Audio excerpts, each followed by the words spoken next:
Y ahora sí me da gusto saludar a Adrián Bueno, Alberto Vela y a Pedro Canaval, socios de Baker Tilly. ¿Cómo están? Buenos días. Hola, ¿Qué tal, Rodrigo. Buenos Rodrigo? días. Buenos días. Gracias por Muy buenos días, tomar, Rodrigo. como siempre, la llamada. Y bueno, pues hoy hablar un tema clave, yo creo que está en la mente de muchos empresarios y son los aspectos legales a considerar a propósito del COVID-19. Comenzaría contigo, Adrián. ¿Qué destacarías de estos aspectos legales? Porque obviamente lo principal es pues las declaratorias, que si es emergencia, que si es contingencia y qué implicaciones tiene eso para las empresas desde una óptica legal. Claro que sí, Rodrigo. Buenos días, antes que nada a ti y a todo tu auditorio. Efectivamente, creo que es un punto clave, pues analizar desde la perspectiva legal, pues dónde estamos parados al día de hoy, ¿no? Entonces, como tú ya lo bien señalabas, pues realmente aquí quizá el motivo de mucha de la discusión que ha habido en el medio es si estamos ante la presencia de una emergencia sanitaria o una contingencia sanitaria, ¿no? Entonces sabemos que la declaratoria que se hizo pues por parte de las autoridades federales fue de una emergencia sanitaria por causas de fuerza mayor. Entonces, bajo ese supuesto, pues se ha generado toda la interpretación de lo que implique el término, sobre todo bajo la perspectiva pues de lo que debemos entender por fuerza mayor. Sabemos que quizá el antecedente de esa declaratoria bajo este aspecto pues fue encuadrar desde la perspectiva laboral en un supuesto distinto a una contingencia sanitaria que pudiera tener una repercusión económica, sobre todo hacia el tema del salario de los trabajadores de las empresas. Entonces, ¿cuál es el contexto? Pues bueno, como te comentaba, al día de hoy tenemos esa declaratoria de emergencia sanitaria por causa de fuerza mayor, y bueno, pues desde luego eso es lo que se tiene que analizar a la luz no solo de la parte laboral, sino de otros aspectos como pudiera ser la perspectiva fiscal, la perspectiva contractual, mercantil, entre otras cuestiones, ¿no? Entonces, creo que ese es el antecedente sobre el cual deberíamos de hacer pues justo el análisis y lo que vamos a platicar contigo el día de hoy. Por supuesto, Alberto, en ese sentido, hasta donde he preguntado, he sabido entrevistas aquí en este espacio, por supuesto, no hay, digamos, una consideración que le permita a las empresas, salvo un acuerdo específico patrón-trabajador, pero tienen que pagar los salarios íntegros, es decir, no el salario mínimo mientras pasara en el caso que hubiese sido contingencia. Y en el tema de impuestos, pues no se ha movido ni un cabello, digamos, del SAT y hay que cumplir. ¿Es correcto esto y saber tu perspectiva? Es correcto, Rodrigo. Muy buenos días. Buenos días a tu auditorio y buenos días a todos, esperando que estén bien en su casa y que todo siga bien. Efectivamente, bueno, el gobierno federal no ha implementado medidas de carácter económico. Aquí lo que sucede es que se va, como bien lo platicaba Adrián, el fenómeno biológico de este virus ha provocado que se empiecen a dar ciertas situaciones de carácter legal. Entre ellas está, como bien platicaba Adrián, el efecto económico. ¿Por qué? Porque nuevamente ahorita todos los gastos y toda la situación debe estar destinado específicamente a salud, pero también hay otro elemento importante que es la cuestión laboral, la cuestión alimentaria de las personas, no solamente los trabajadores, sino el pueblo en general, para que nuevamente se puedan cumplir las medidas sanitarias que está implementando las autoridades de salud, pues es importante que todas las personas cuenten con los satisfactores y los bienestares que necesitan, entre ellos, bueno, contar con recursos económicos, contar con recursos alimentarios y por lo tanto, bueno, pues todas estas medidas tienen que estar aparejadas. Sin embargo, el gobierno federal, a pesar de que ha recibido diversas propuestas para poder mitigar un poco el efecto económico que provoca este virus, pues en un momento ha escuchado todas las propuestas, pero no ha decidido por alguna en particular sobre este aspecto, ¿no? Entonces aquí es algo importante porque en un momento el gobierno tiene que tomar una decisión tarde que temprano.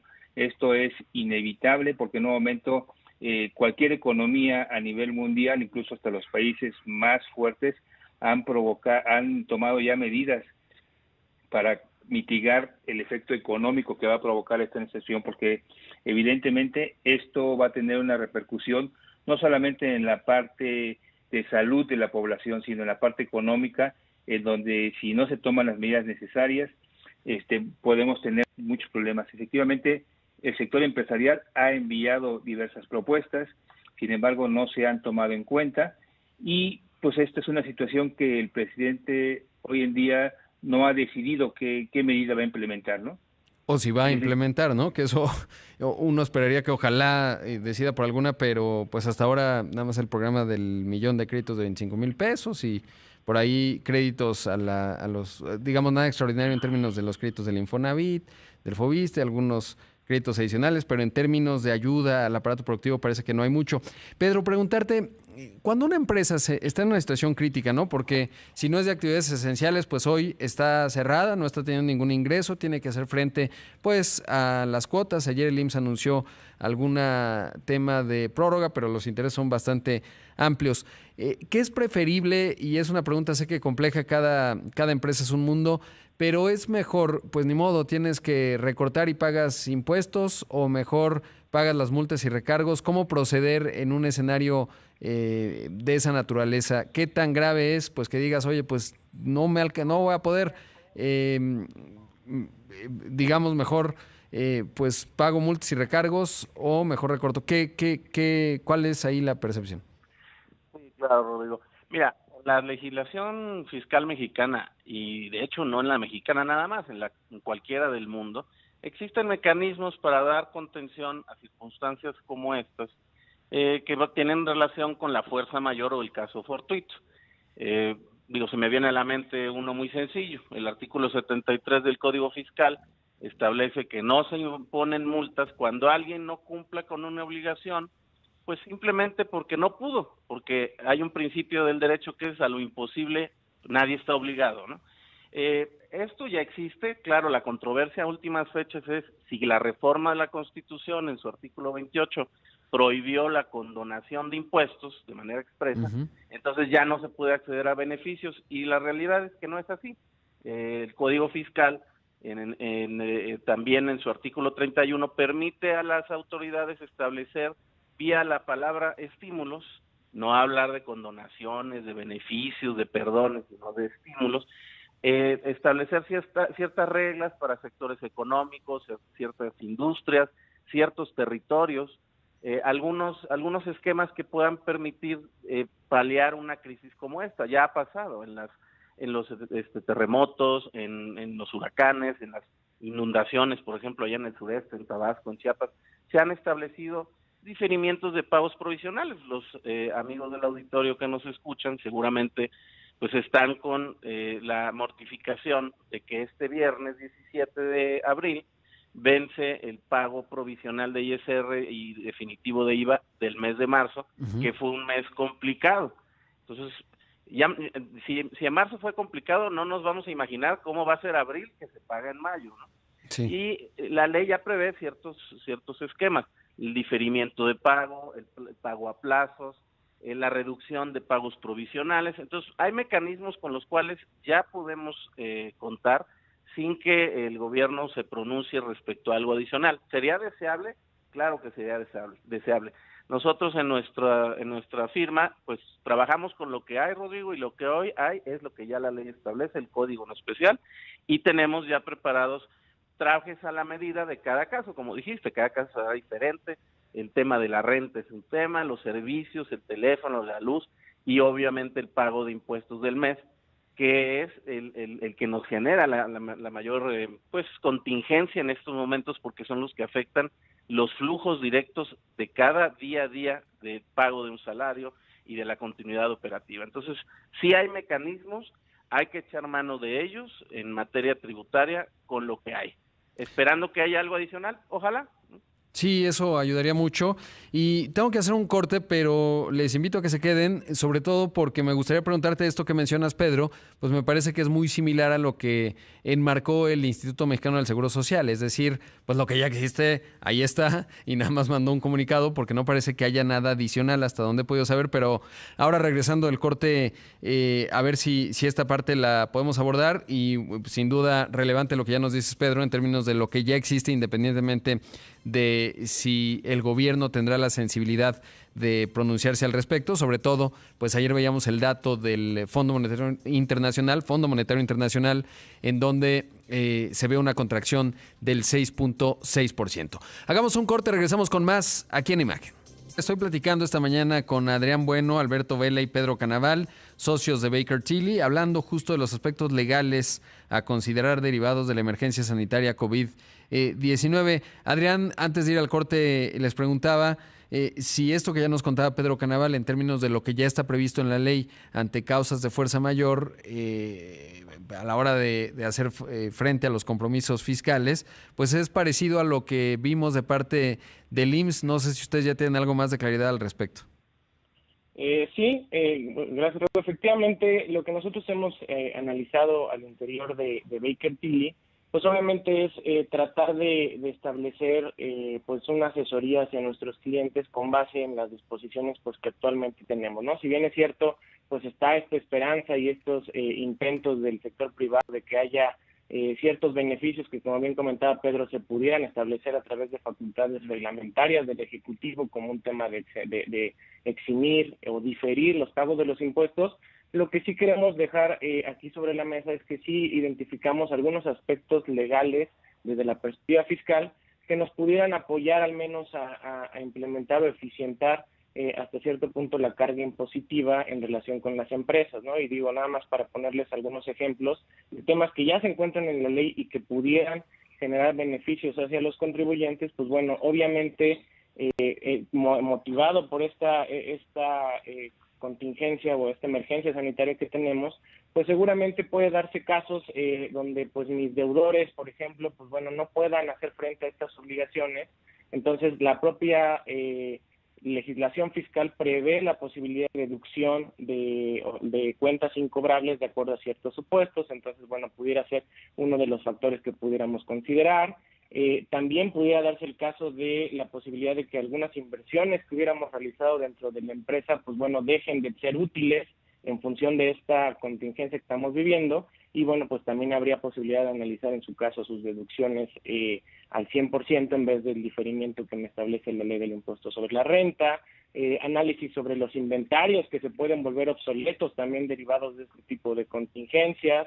Desde luego hay un punto que creemos muy importante y bueno, pues sabemos que pues con motivo directo o indirecto de esta emergencia, pues también se ha dado un fenómeno de una fluctuación cambiaria muy importante, ¿no? Entonces, empresas que tienen pues ya sea convenios en una moneda extranjera, pues, sobre todo con el dólar, pues bueno, esta fluctuación puede generar una distorsión financiera que también desde la perspectiva fiscal es susceptible de analizarse. Tenemos, por ejemplo, también la posibilidad a partir de julio de solicitar la disminución de pagos provisionales. Es decir, hay bastantes medidas que ya existen, como bien comentas, haciéndose símil con lo que se ha pronunciado en parte en el aspecto de seguridad social.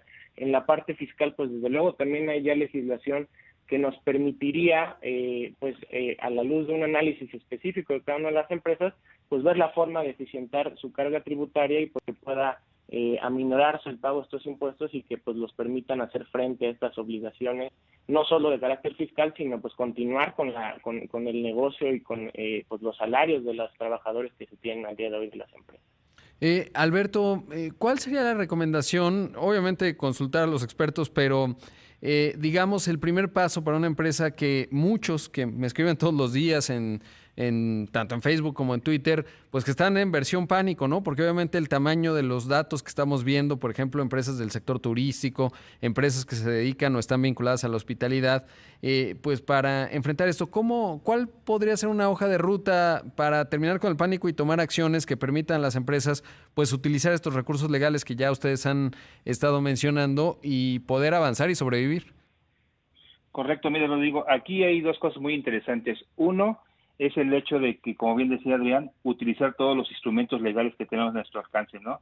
Diferimiento de pagos provisionales, diferimiento de pago de las contribuciones con seguridad social, y ejercer los instrumentos que establece incluso la Ley Federal del Trabajo en relación a los trabajadores, el de acordar el salario, si bien es cierto que las juntas de conciliación no están abiertas, pero bueno, llegar a lo que establece la ley de poder acordar un salario justo en este momento de emergencia, donde no se tiene todavía establecido una fecha probable de conclusión de esta situación. Entonces es muy importante pues hacer todos los instrumentos legales. Por ahí también se ha escuchado y quizás en los medios se ha venido difundiendo el hacer algunos medios legales de defensa como el juicio de amparo por violaciones directas. Aquí el fenómeno biológico, virus, está provocando trastocar diferentes derechos de los contribuyentes, como es el derecho al trabajo, el derecho al comercio, el derecho a ejercer, ciertas situaciones que en un momento pueden provocar ingresos, disminución de ingresos a los contribuyentes. Entonces, ¿qué es lo que está sucediendo? Que en un momento algunas empresas, algunos contribuyentes han acudido a los órganos de amparo para efectos de solicitarles que en un momento se traten de mitigar estos efectos económicos a través de que inviten al presidente del Ejecutivo Federal para que nuevamente emita esos estímulos fiscales, emitan esas reglas o esas disposiciones que en un momento puedan mitigar de manera económica esta situación. Y bueno, pues en un momento ya de manera histórica ya los tribunales van a empezar a funcionar de manera virtual, o sea, de manera electrónica, a través de usando los medios electrónicos, porque la Suprema Corte va a reactivar ya sus operaciones a partir del 20 de abril. Entonces eso va a provocar también que en un momento varios contribuyentes puedan ya acudir a no solamente a ejercer lo que la ley está, y hoy en Baker Tilly, bueno, tenemos una batería, como bien platicaba Adrián, de ciertas acciones que pueden hacer las empresas o los contribuyentes para mitigar, pero también pudieran en un momento dado acudir a los medios legales de defensa para poder llevar a cabo esta situación, ¿no? Sin duda importante, pues agradecerles, la verdad es que me dejan un poco más tranquilo sabiendo pues que hay todos estos recursos legales ya existentes, independientemente de lo que ojalá de parte del gobierno federal haya sensibilidad. Después de las propuestas que vimos del Consejo Coordinador Empresarial, lo que siguió pues fue más un señalamiento de los recortes que han tenido que ocurrir entre el 13 de marzo y el 6 de abril y que le dieron una carta a Carlos Salazar, etcétera. O sea, temas más políticos que lo inmediato y lo urgente que están requiriendo muchas empresas, que es pues alguna suerte de ayuda para poder mantenerse abiertas, y es obviamente tendiente y como objetivo principal pues proteger a la cadena productiva, pero sobre todo los empleos, porque de otra forma, si no, pues esto no va a funcionar. Les agradezco mucho a los tres que hayan estado esta mañana con nosotros. Al contrario, Rodrigo. Muy buen día a todos. Buen día. Ahí escuchamos a Adrián Bueno, a Alberto Vela y a Pedro Canaval, socios de Baker Tilly, que ya nos daban pues esta visión un poco más, pues de más opciones, digamos, hay que explorarlas y ese es el camino hacia adelante.